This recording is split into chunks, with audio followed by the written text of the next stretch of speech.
Hello, this is Dope Wilson again with another edition of Old School Boxing Talk. Back quickly with this one.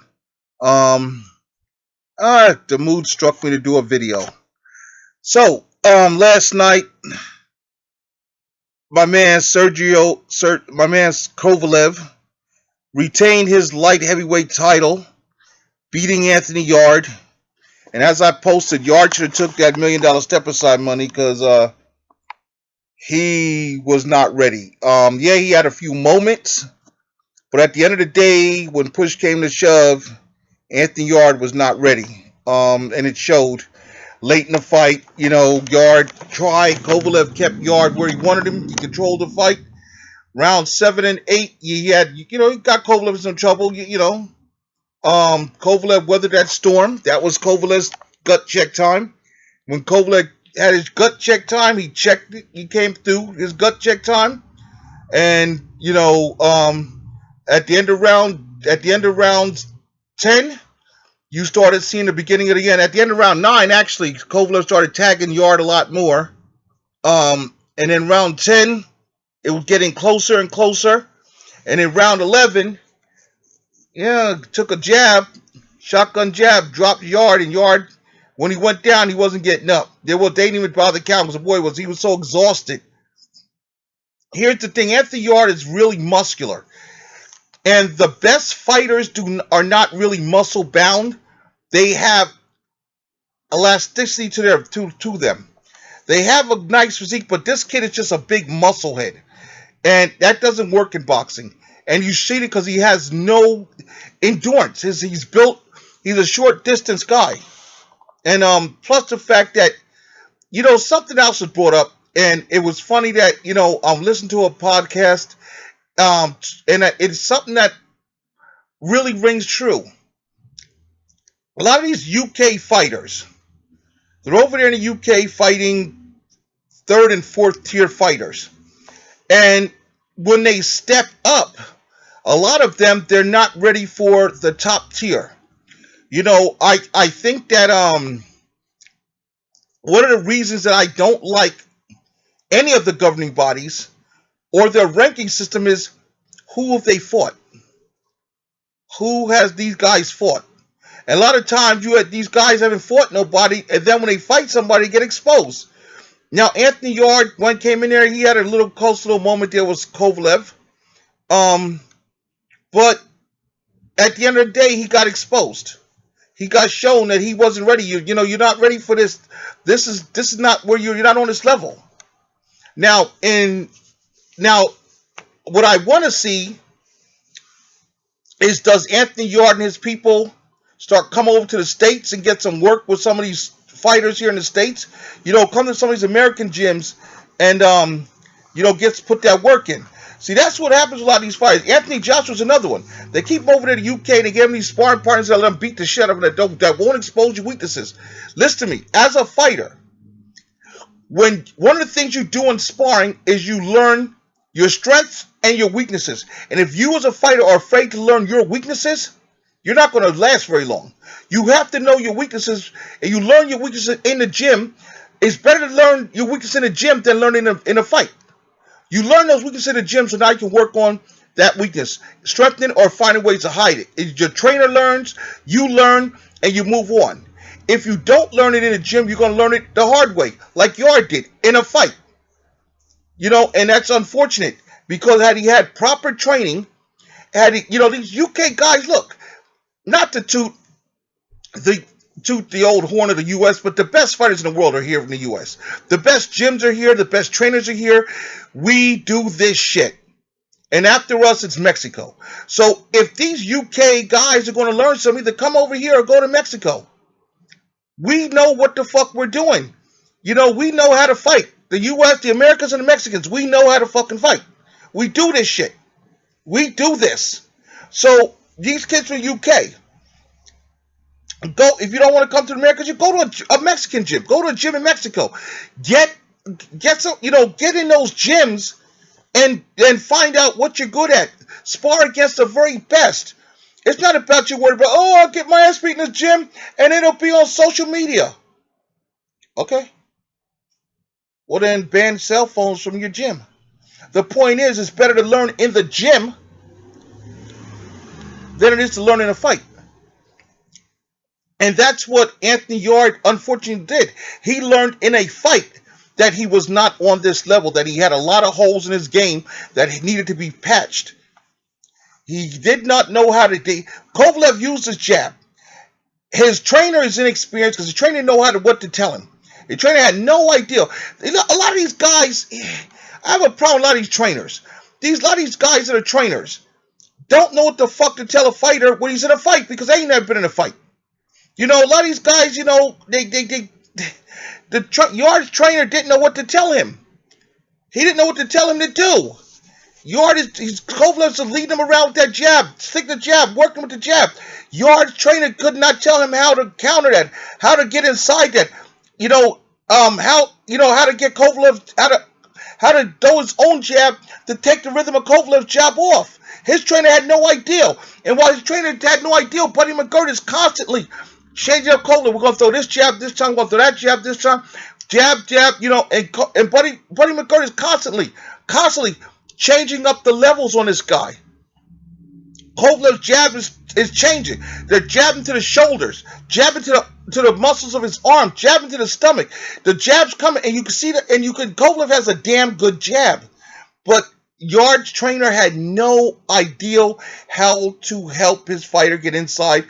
Then, or by accident, in the 7th round, when Yard got inside and had a little bit of a rally, he didn't encourage his man. He didn't know how to tell his man, okay, you're there. You got to stay there. This is what you got to do. He didn't know what the fuck to do. He was just hoping, let's land a big punch like Alida Alvarez did, and we'll walk out here with this belt. That didn't happen, son, because Kovalev weathered the storm. When he got back to his corner at the end of the day, Buddy McGirt said, look, man, you got to show me something, or I'm going to stop this fucking fight. And Kovalev said, all right. And Kovalev got through the 9th round. End of the 9th round, Kovalev's back in command of the fight. Anthony Yard was done. He'd shot his load. And his corner still didn't know what to tell him to do. At the end of the 9th, he shot his load. His corner didn't know what the fuck to tell him. 10th round, Kovalev's starting to take command of the fight again. The corner didn't know what the fuck to tell him to do between 9 and 10 to get ready. Round 11, he was just out there. It's like he just pushed him out there. You know what the fuck? Couple seconds in, damn power jab down goes... shotgun jab, down goes Yard. Yard ain't getting the fuck up because he's gasping for air. The moments Yard had were the moments that Kovalev allowed him to have, because Kovalev took his eyes off the prize. Kovalev took his eyes off the prize. When Sergey Kovalev kept his mind in the game, used that jab, listened to everything Buddy McGirt did, Anthony Yard and his inexperienced corner had no idea what to do. Nothing. They didn't know what the hell to do. This is the problem. A lot of fighters. A lot of these fighters, they are afraid to get exposed. They're afraid to find out what their flaws are. Well, if you don't find out in the gym, then you're going to find out in the fight. It's better to find out in the gym in front of a handful of people than to find out in the ring in front of thousands of people in an audience watching on TV, like Anthony Yard did. And Anthony Yard had the proper mind. Had Anthony Yard people been smart, they would have took that $1 million step-aside money, fight a John Pascal. Why not? They could afford it. They got the $1 million, turned around, made more money, because now you're going to, okay, you got $1 million. Let Kovalev and Canelo Alvarez fight each other. You practice your craft. Go fight a John Pascal. You would have learned some tricks in that fight. Maybe they didn't take the pass. Maybe they didn't want that fight. They said, what if you lose? Yeah, there's a chance you to lose that fight. But it's high risk, high reward. You got to learn about yourself as a fighter. You have to be taken to those places you've never been before. And sometimes fighters get that in sparring, and sometimes they get in the ring. Or maybe sometimes when they get in the ring, they've already been through it in sparring. So when they get there, okay, this is what happened. This is how we prepared to handle this. You can't. It's like when I was in the Marines, they always said steel sharpens steel. And it does, true. You can't sharpen steel on plastic. Steel sharpens steel. So those trainers in the UK, those right in the UK, you're sitting there, you say you're steel, but you're sharpening yourself on plastic. You got a dull edge. You got a dull edge. You're not that sharp. There's some, look, not saying all UK fighters, because Joe Calzaghe, hell of a fighter. Carl Froch, hell of a fighter. Those two guys were damn good fighters. Nigel Benn, there's some good fighters. There's some good UK fighters. The Smith brothers, damn good fighters. Could they get better? Yeah, if they came the hell over here and actually got some of these American gyms and learned some more tricks of trade to add to their game. Hell yeah, they'd be a lot better. Chris Eubank Jr., good fighter, a lot of talent. What would he do if he was over here in some of these American gyms, learning some other things, adding to his reservoir, adding to his repertoire? He'd be a lot better. We just do this over here in the U.S. and in Mexico. We do this. There are things that you learn in these gyms on this side of town, over here in North America, that you don't learn over in the UK. I was watching a fight. On the Zone, the main event last night. The champion, the champion El Gallo. What he did was, he's fighting the guy, and the guy's trying to hold him. What he does, he jumps up and down. He's jumping up. The guy's trying to hold him, he jumps up and down. What he's doing is popping his shoulder up in his chin. If you're going to hold me, you're going to, bam, let me go. So till you do that, till the ref gets off. Those little tricks, is it illegal? Yes. But it's a little trick to keep a guy from holding you. And he got out, spun out. And, I watched this guy, I watched him fight the main event and beat the crap out of his opponent. But I watched his skill set. I watched him toy with this kid. He toyed with this kid. The kid started boxing at 26, turned pro at 30. Son, this kid's been in the gym since he was like 12. And he's a world champion, and it's like his second weight class. You think you got a shot? He hammered him. He beat the shit out of him. There are levels to the game of boxing. There are levels to this game. There's things you need to learn. Unfortunately, over there, a lot of those fighters in the UK aren't learning yet. Anthony Yard's an example that there's probably plenty more. Anthony Joshua's another example, both of the Anthonys. Anthony Joshua didn't know when Andrew Weed jumped on the inside, Anthony Joshua had no idea how to handle that. Anytime Anthony Joshua went through adversity, because Eddie Hearns and his trainer, because they soft touch Anthony Joshua, and they bring in sparring partners not to test him, but just to give him, just to make him look good. He doesn't get put in those situations in a gym that he may come into in a fight. So that's when he gets in a situation to fight. He don't know what the hell to do, and neither does Rob McCracken know what the fuck to do. Because when Andy Reeves was busting his ass, I didn't know what the fuck to tell him. It's like, well, I don't know. You can tell how good a fighter's going to be by the people in his corner when he gets in adversity, when he deals with adversity. When the trainer doesn't know how to tell you what to do, then that's not a very good trainer. Sergey Kovalev went through adversity. Buddy McGirt got him through that. Told him what the hell to do. Told him every step of the way. Buddy McGirt told him what I need from you. Well, this is what I need you to do this run. This is what I need you to do this run. This is what I need to add to this. Lay that alone. Leave that alone for a little bit. Go use this. Every step of the way, Buddy McGirt was telling Kovalev what he needed to do to beat this kid and how to beat this kid. And it worked. Now, the big news is, like I said, of all those Eastern European fighters, in my opinion, Sergey Kovalev is better than Golovkin. He's better than Lomachenko. He is the best of those guys. But because he has 3 losses, the dreaded L's, but look who he's lost to. Twice to Andre Ward and 1 to Lito Alvarez. He avenged the loss to Lito Alvarez. But look at his resume. Sergey Kovalev has one of the best resumes in boxing. I think only maybe Canelo and Danny Garcia might have a better resume than him. Maybe. But Sergey Kovalev, damn good fighter. Now, I picked Andre Ward to beat him both times because Andre Ward was that guy. And I like Andre Ward. I like what I've seen. I just thought Andre Ward had the style and had the ring IQ that would figure it out. Him and Virgil would figure out what to do against Kovalev because I'd seen flaws in Kovalev's game. And I knew that Virgil and Virgil and Andre would come up with a game plan, and that high ring IQ would come through, and get it, and it worked. Sergey dropped Andre in the first round, the first fight, and he's like, yeah. And he thought, when Sergey Kovalev dropped Bernard Hopkins, Bernard Hopkins then, I guess, made what Teddy Atlas would call silent agreements. You don't hit me too much, I don't try too hard to win, and we go 12. When he did the same thing to Andre Ward, there was no silent agreement. The silent agreement was like, oh, now we're going to fight. Andre Ward became like Tito Trinidad. Now we're going to, okay, now the fight starts. And Kovalev was in a situation he wasn't prepared for, and John David Jackson didn't know what the hell to tell him. Didn't know what the hell to tell Kovalev. Or maybe he did and Kovalev wouldn't listen. And Andre Ward, handled his business, took care of Kovalev twice. Dusted Kovalev off twice, okay. Then, like I said, Kovalev came back, won his belts, a couple soft touches on the road back to winning the WBO title. Because, come on 2 back-to-back losses, you gotta, build that, you gotta come back, you gotta, build up your, build your morale. You gotta, make yourself feel good. Let's say, okay, well, that was then. Am I still worth this? Can I still do this? You have to build up yourself. And they gave him those 2 fights. One of those fights he won a title. Okay, then then he got tested. And when he got tested, the toughest fight he had on the comeback trail was Alida Alvarez.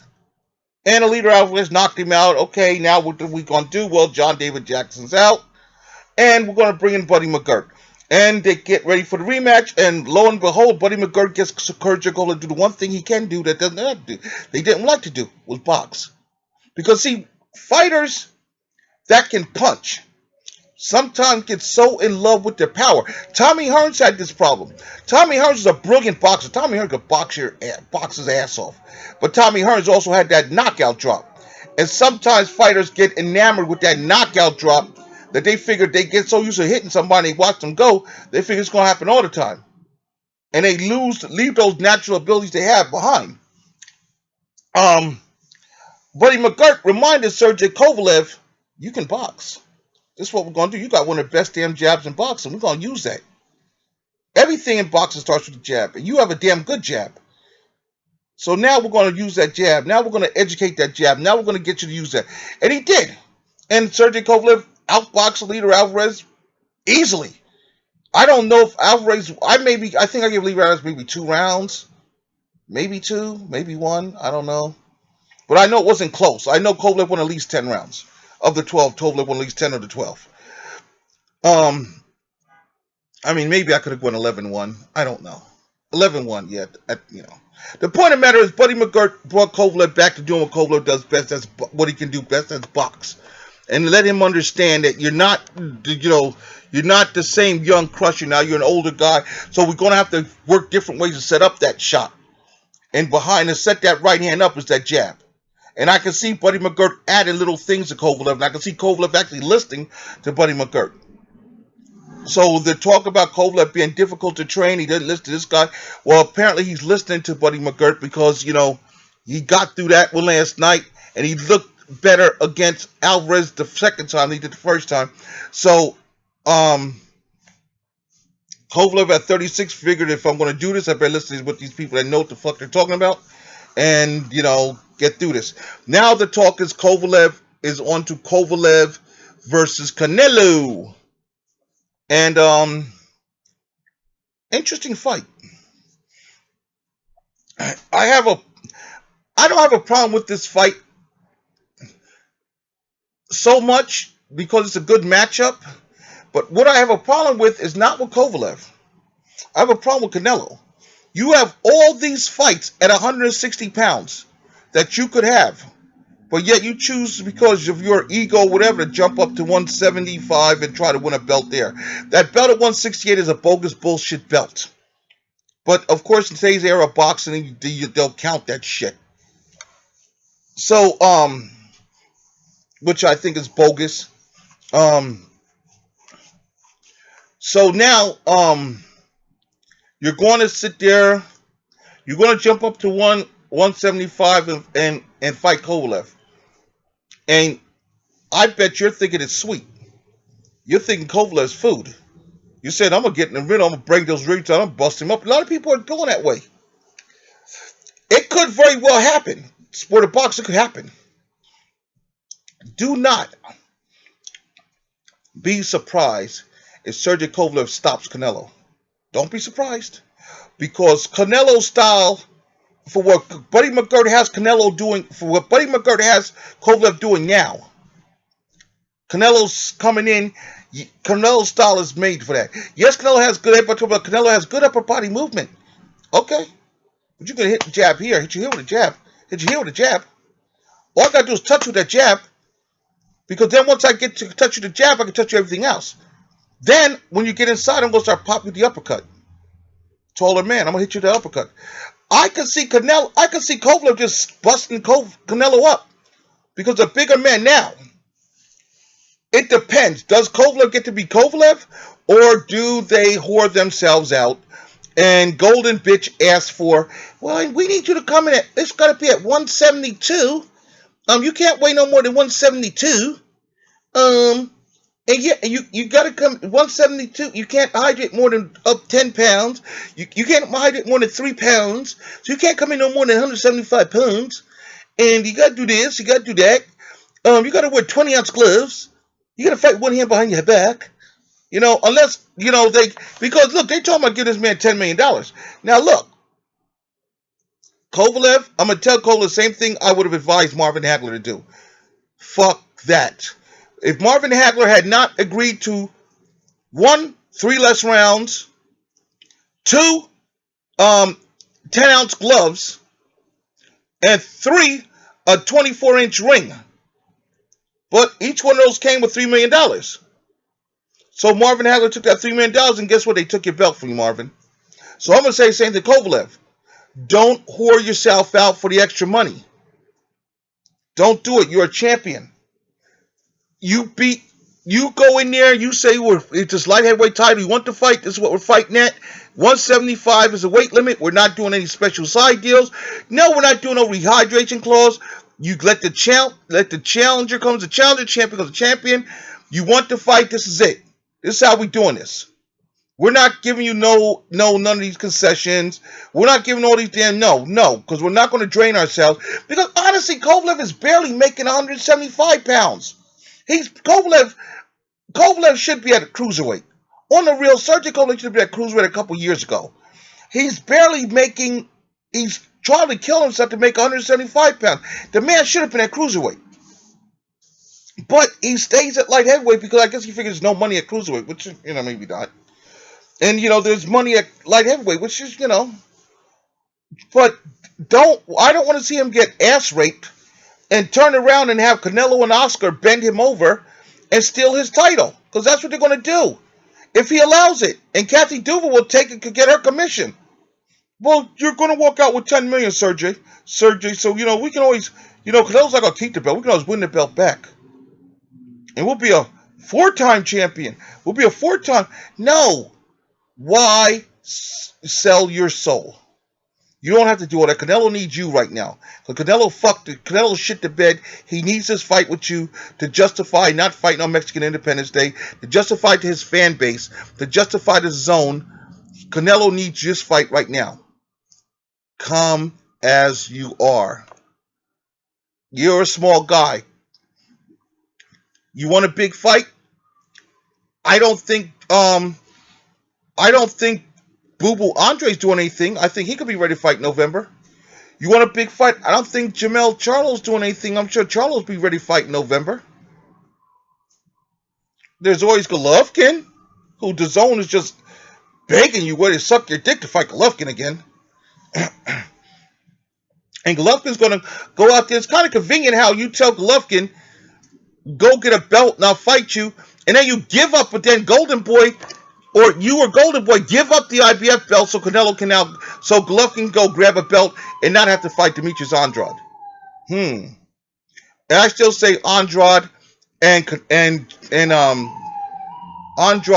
Charlo should fight each other, unify the WBC and the WBO titles, and then look to just clean up whatever scraps are left, because honestly, Golovkin and Canelo are not going to fight you. Those two motherfuckers are not going to fight you.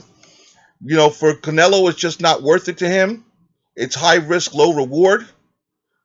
It's high reward, low. It's just not worth it to him. For Golovkin ain't fighting nobody that has a shot at beating him. So Golovkin, must see something. He feels he can beat Devonchenko because this time around now he wants to fight Devonchenko. So he didn't want to fight him last time. He was whole horn out for that Canelo fight. He's worried, oh, I might lose, I might get cut, I might this. So now he's deciding, okay, I'm going to fight. Personally, I'm discussing with the IBF. I would never let Golovkin fight for my belt again. After the disgrace of what he did, I would never let him fight for my belt again. I think Golovkin's a disgrace. Um, that aside, I've also noticed something that's been happening as of late. I don't know if many of you watched it, many of you seen it, but ever since the announcement that Dana White would be coming into boxing, it seems like Top Rank, Matchroom, and Golden Boy have found a synergy. Now, we got Cokehead Oscar, Incompetent Uncle Bob, and Arrogant Stupid Little Eddie. These guys don't like each other, but they fear Al Heyman and the PBC, and Dana White hates all three of them. So now they figure, everybody in this thing, Dana White's coming into boxing. Great. Well, Dana White's not going to ESPN because Bob Arum has an exclusive deal for boxing and ESPN. He doesn't like Oscar, so he's not going to fuck around with DAZN. He doesn't like Eddie Hearns either. I don't think so he's not going to fuck around there. So maybe Dana White has another part. Maybe Dana White gets some, Fox. I don't know Fox. I think Fox is exclusive deal to PBC. But I'm sure the way the PBC is structured, that if Dana White comes in, he could build his own promotional company, and and him and Al work together because Al's worked with Richard Schaefer's over there on the other. Richard Schaefer's over there. There are other good promoters there, But that three-headed dragon is kind of funny because I'm watching DAZN. I'm watching how they're talked up, how DAZN is talking up all their fighters and the ESPN fighters, not mentioning the PBC fighters. And then Max Kellerman, who has his little show, because it's about boxing, I watch it. A lot of people don't, but I do. And I notice how Max Kellerman is bringing in, he doesn't bring no PBC fighters. He only brings in either Top Rank or Matchroom fighters on his little show, Max on Boxing. I'm noticing a little synergy there where he talks about DAZN, where before ESPN wasn't mentioned DAZN. Now all of a sudden ESPN's mentioned DAZN's mentioned ESPN. They got all this, Bob, they got a synergy, Bob sent Ramirez over there to grab that belt from Hooker. And now, Lomachenko and I forgot the boy's name, are going to fight for the WBC title, for the unified lightweight title. A lot of synergy between those guys. Now Oscar has fighters in there, and it seems like those three have decided to work together because individually the PBC's been kicking all their asses. But if they work together, maybe they can hold the PBC to an even fight. And it's not like I'm on one side or the other, because I'm gonna watch boxing. I'm a boxing fan. Let's get this straight. I don't give a fuck about the PBC. I don't give a fuck about Top Rank. I don't give a fuck about Golden Boy. I don't give a fuck about Matchroom. What I give a fuck about are good fights. That's what I give a fuck about. And what I hate is that you motherfuckers got all these politics. So Dana White's coming into the game. All right, Dana White's coming into the game. Good. Let's see what Dana can do. Because, if Dana thinks he's going to do a lot of shit in UFC over in boxing, you're going to find out real quick that shit ain't working. That you not paying these motherfucking fighters. The fighters ain't fighting for no. You're going to pay these guys. You can't do them like you're doing. Starving out these UFC fighters. A lot of Dana might be just what boxing needs, because Dana White's type motherfucker that the PBC when it was formed, they weren't mentioned. They weren't really recognizing none of those title belts. So there's also been rumors that PBC may start creating their own belts. Well, who better to bring in or to have a merger with, to an extent, than the PBC and Zuffa? These guys come together. Dana comes over, helps these sort this thing out. You might see a whole different ballgame. You might see because you might see a whole new thing where Dana and the PBC they say, fuck the BC, BA, IBF, WBO. We gonna create our own champions, and they might create their own champion just like they did in the UFC. And guess what? The thing is, you have enough fighters to fight for them. There's enough fighters within the PBC to fight for these titles and make them competitive fights. And maybe Bob and Eddie and coked up Oscar see this shit too and say, oh, fuck. That's going to be even bigger trouble. That's going to be even bigger problems. Because the point of the matter is, each one of them needs the other one. And they need the other one. So you can't have one without the other. So, yo, what's up, nephew? What's up? You calling me? Yeah, where were you at, man? I'm about to get ready to go to work. What's up? Okay, Joe, Jay, call your brother. Jay was looking for you. Oh, I just spoke to him. I texted him. Oh, okay, man. Well, good. You got the Jay. Yo, you ain't got the guy's cart, do you? No. Okay. Yeah, 'cause his cart's not there. All right, man. I'm in the middle of this video, man. I'll talk to you later. All All right, later. No, but these are kind of things that happen in boxing. I hate doing that. Sorry about that, man. My bad. These are kind of things that, and you know what? The thought of a Dana White, it kind of makes me giddy because boxing needs something to shake it up. Maybe Dana White could be that person that comes in and really shakes boxing up, shakes it up, that helps bring boxing into this century. Because Dana White knows how to promote to today's fight fans, and maybe Dana White could help, shake things up in boxing. Really show these guys this is how you do this. That's how they did it back then. It's how we do this shit now. Another thing I've noticed is the women boxers. Amanda Serrano, she's I guess a 7-8 division women's champion like Pacquiao. She's done in the women's, Pacquiao did in the men's. And she said, well, nobody ever mentions that. Why the women in the UFC and in mixed MMA are so well respected? Because they fight that's on the same level as their male counterparts. Women boxers, you want to get some respect? Stop with the 2-round bullshit. Fight 3-minute rounds. One thing the women's MMA did early on was them girls said, no, we fighting the same things the guys fight. We gonna fight the same 5-minute rounds. We gonna fight the same distance. The three rounds for non-title, 5 rounds for titles. We not having this bullshit. They were gonna do that shit for women's MMA. And the women in MMA said, no, we ain't having that.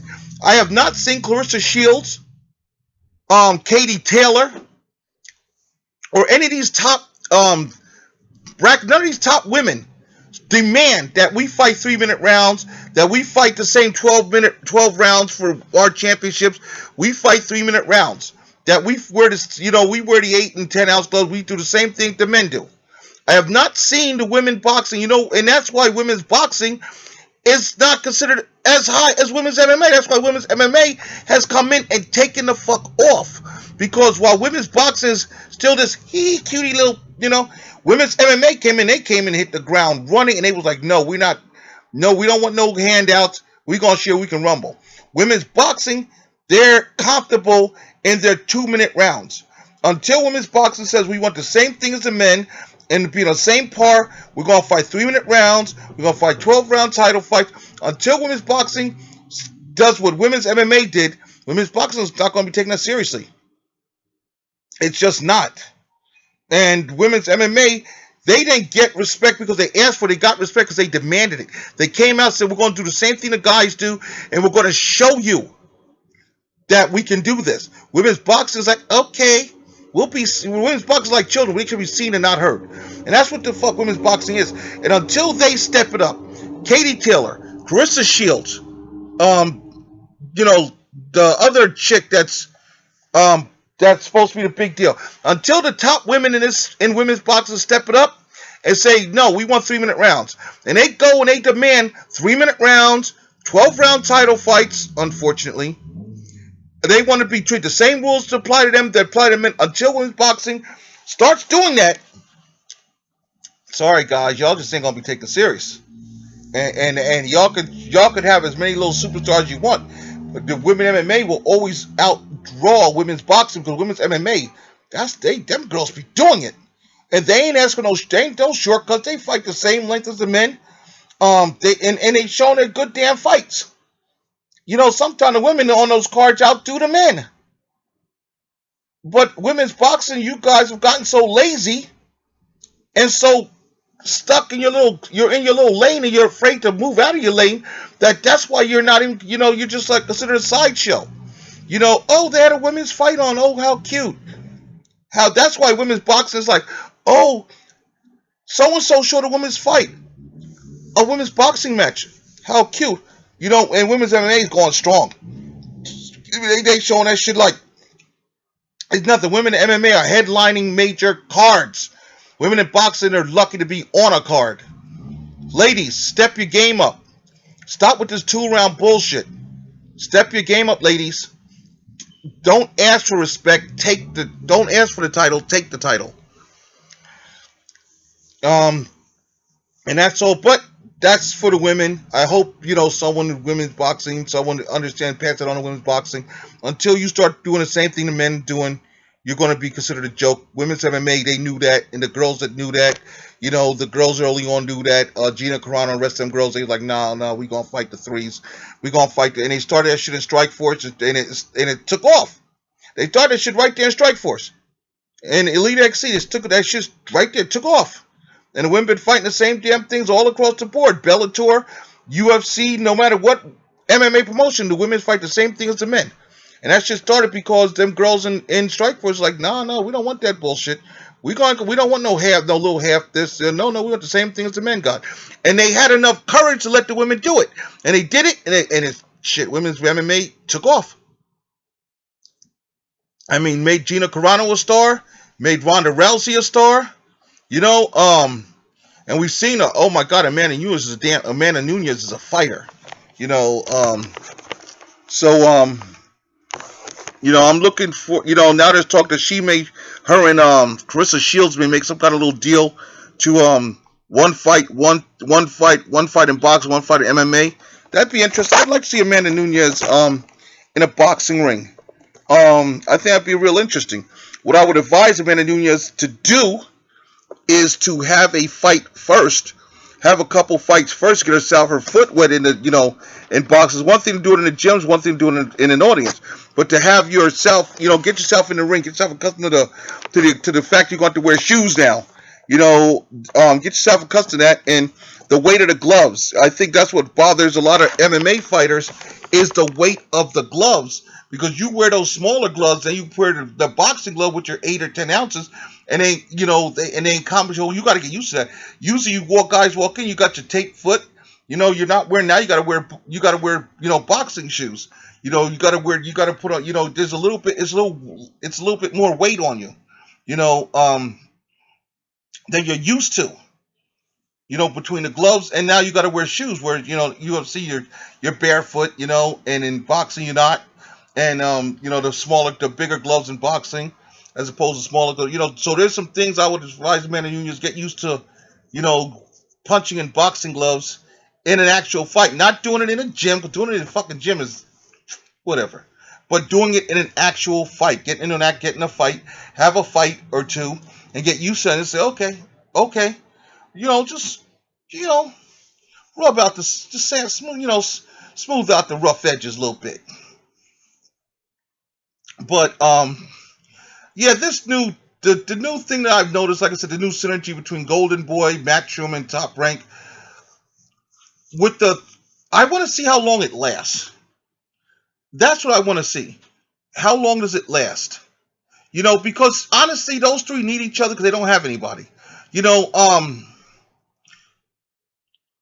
Golden Boy has Canelo and a couple prospects. Ryan Garcia is still a prospect. He's not ready for show. He's not ready. He's not ready for prime time. Um, Top Rank has nobody at 147 for Terrence Crawford. They have to hope that Prograve, these kids from 140 grow up to move to 147. They can pigeonhole them in there to fight Crawford. Um, or if Crawford's right about jumping to 154, well, your arrangement working with Golden Boy, that works because now Crawford can jump up there because Uncle Bob loves that WBO belt, and he'll have Crawford jump up there and fight Jaime Munguia for that WBO belt. Uncle Bob loves that. And Oscar and Jaime, Oscar say, well, we were fattening Jaime up for Canelo, but okay, we'll sacrifice Jaime Munguia to Terrence Crawford. So there are fights to those, and Eddie Hearns has, well, Eddie Hearns has really Demetrius Andrade at middleweight, and Eddie Hearns don't really have that many, you know, people. He don't have that much. I mean, he has Devin Haney. Okay, you got Devin Haney, but but Golden Boy has nobody for Devin Haney to fight, and Bob is not going to have Telfimo Lopez or Lomachenko fuck around with Devin Haney. So you still in that triad of 130 to 135. The man is still Tank Davis. Tank Davis is still the golden ticket there. So somewhere along the line, even though these guys have decided they're going to work together, and I hate this. I said in my last video, I hate the business of boxing because the business of boxing is just annoying. I mean, it's like everybody's building these little kingdoms, and they're going to hold their hot fighters in here, and there are other fighters over in that kingdom. Hey guys, best fight the best. Do we want to see Crawford versus Spence? Absolutely. Let Spence finish up. Um, let Spence finish up with Sean Porter. I don't think Manny Pacquiao is going to fight Spence, so I think Spence after Porter. Spence will fight maybe a mandatory for the IBF. Then he'll go and he'll fight Crawford. I think that's going to be that fight should happen at the end of next year. Spence should unify this year. He should beat Porter early next year. Take satisfying the mandatory obligation he may have, and fight Terrence Crawford at the end of the year because he's not fighting Manny Pacquiao's already made it clear. I'm going to fight Danny Garcia and I'm going to fight Mikey Garcia. That's who I'm fighting, and then maybe I'm going to walk away. Manny Pacquiao has no intentions of fighting Earl Spence. So, so if you think about, well, you undisputed, no, not when Manny involved. Manny's like, I got this BA belt from Keith. Um, okay, I'm going to fight the two guys I want to fight. Manny's like, I'm just going to fight who the fuck I want to fight. I mean, I'm gonna fight Mikey Garcia. I'm gonna fight Danny Garcia. Then I'm gonna see who the fuck I want to fight again. If there's nobody else, then maybe I'll retire, and y'all can have your little belt. But I'm not fighting Earl Spence. That's just not on the table. I'm not fighting Earl Spence. Now I'm gonna tell y'all to make because I don't want to seem like a coward. But for me, Manny's like I'm 40 years old. I'm a legend. I'm not fighting Earl Spence. I'm not. No, I'm gonna fight who I want to fight, and then I'm gonna walk right off in the sunset. I'm gonna make sure to make this money, finish paying any tax bill I have. I'm paying for all the rest of my taxes. Make this money right off in the sunset because Floyd, I fucked around. I thought I jumped over here. I was gonna get a fight with Floyd, and I didn't get to fight with Floyd. But I did not. I did add to my legacy because I took Keith Thurman's O. So I beat some of these young lions. I beat Adrian Broner. Everybody beats Adrian Broner, so that's not a big one. But I beat Keith Thurman. You know, now I'm gonna fight Mikey Garcia and I'm gonna fight Mikey Garcia and I'm gonna fight the two Garcia boys and then I'm gonna probably ride off in the sunset. You know, that's pretty much what I'm gonna do. I'm gonna fight the two Garcia boys, Danny Garcia, Mike Garcia. I'm gonna fight them two boys. Then I'm gonna ride off in the sunset and go and I'm gonna go run for president of the Philippines. And then my fans will still tell y'all I'm the greatest fighter ever. Blah blah blah blah. And I'll be set for life tax wise. Thank you, Al Heyman. Fuck you, Floyd Mayweather. That's how Manny Pacquiao's looking at boxing right now. He's just like, no disrespect to you, Earl, because that's kind of smoke I don't really feel like I need at this point in my life. So yeah, you and Terrence Crawford need to fight each other. Matter of fact, what we can do is maybe I'll vacate that damn belt, and you and Terrence can fight for that damn belt, and leave me the fuck alone. Yeah, that's probably what I do. Well, yeah, you and Terrence fight for that. I'll vacate the WBA belt. We'll see if we can get WBA to put that belt on the line, and you and Terrence fight for undisputed. Y'all leave me the fuck alone. Let me go ahead and fight who the fuck I want to fight for the rest of my career. So I'm 40 years old. I'm trying to get the hell up out of here. My faculties and some money. So yeah, I'll give y'all that little belt. I won the belt. Hey, why don't you one of y'all go fight Keith? That's I mean that. See, this is a fight that could happen. Keith Thurman has no dance partner. Manny Pacquiao's already said I'm not giving you a rematch. Earl Spence is on to Sean Porter. Terrence Crawford needs a quality opponent. Keith Thurman ain't doing shit. See, this is what I'm saying about I hate the business of boxing, because Bob doesn't want to work with Al unless it's a unless it's a fight with Crawford Spence. Well, hold up, Bob. Why don't you inquire about a fight with Keith Thurman? Keith Thurman's got no belt. He's got no dance partner, and he's still a name. Let Keith go out there. You go fight Egas, whatever, the green machine there.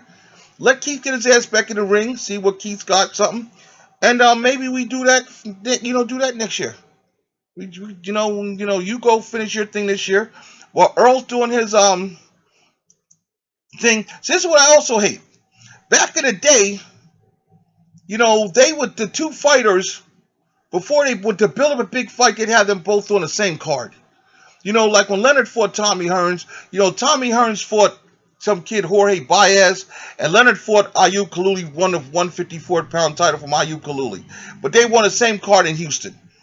That, to me, would be the perfect way to build Crawford Spence. You take Crawford, put him in there. What the fuck? You know what? Take Crawford, put him in there. Crawford versus Thurman. Manny vacates that WBA title. Okay, now Spencer's going. Now Thurman's going to be mandatory. Call the WBA. Uncle Bob has a few friends at WBA. Hey, Terrence Crawford, Keith Thurman for the WBA and WBO titles. Okay, Earl Spence versus whoever the hell he's going to fight for his two unified titles, for his IBF and WBC titles. They fight. We now know. We put together a super pay-per-view because this will sell. Because you got the two of the best, four good fighters on this card. Plus the fact you load that undercard. You put that, give the fans something. Everybody says pay-per-view's dead. The man who did it best, and I keep saying this, the man who did it best was Don King. He gave you a quality card for your money. And if Don King was still in boxing today, like he was, guarantee you Don King will be putting together pay-per-views. Nobody be saying pay-per-view's dead. Now the Don King pay-per-view, Don King can't put together pay-per-view shit. Don King line it up. And people line up the door. Y'all buy that pay-per-view for Don King because it's worth your money. It's a damn good card. He puts everybody. I mean, Don King, that motherfucker had Simon Brown. When he had Simon Brown, Maurice Hooker, Tito Trinidad, Julian Jackson, he put together a card. All these Tyson, he put a card together. All these motherfuckers on there. Everybody defending titles. The last great card he put together that I have was the one we put together had Hopkins on there. He had Hopkins. He had Rockman. He had Zab Judah on there defending the title. He had that Corey Spinks when he became undisputed. That's not Corey Spinks becoming undisputed welterweight champion. I mean, these promoters have got to understand the money's out there to be made for pay-per-view. One, it's got to be used sparingly, and two, when you do go to pay-per-view, you've got to make it give their fans the bang for their buck. Stop all this. Oh, I'll do it myself. I want to work with him because I can make the same money without him. You can make more money if you work together. Sometimes you come together for a big pay-per-view. Everybody makes money. Everybody. Not just paying all the money to people at the top, but paying money to everybody, and everybody still makes money. You can pay all these people their money and still make money, but you guys are so damn greedy, and you keep fucking the fans over. Bob Arum sitting there talking about, well, Terrence Crawford don't sell. Well, who the hell you on pay-per-view against? You have on pay-per-view against Amir Khan, and before that you had on pay-per-view against damn, I forgot the boy's name. But the people you had on pay-per-view against They were nobody to be on pay-per-view against. One, the fight should have never been on pay-per-view. Both those fights were maybe an ES, where one was an HBO card, but HBO didn't have no. HBO's on its way out of boxing, and Bob knew that, and that's why Bob jumped ship, made his deal with ESPN. Because Crawford's fight, that fight should have been on ESPN, whatever. It should have been on regular. And two, the Khan fight should have been on ESPN. That should have been a primetime ESPN fight, not a pay-per-view fight. Come on, man. Till next time, this is Doe Wilkes signing out. Talk to you later.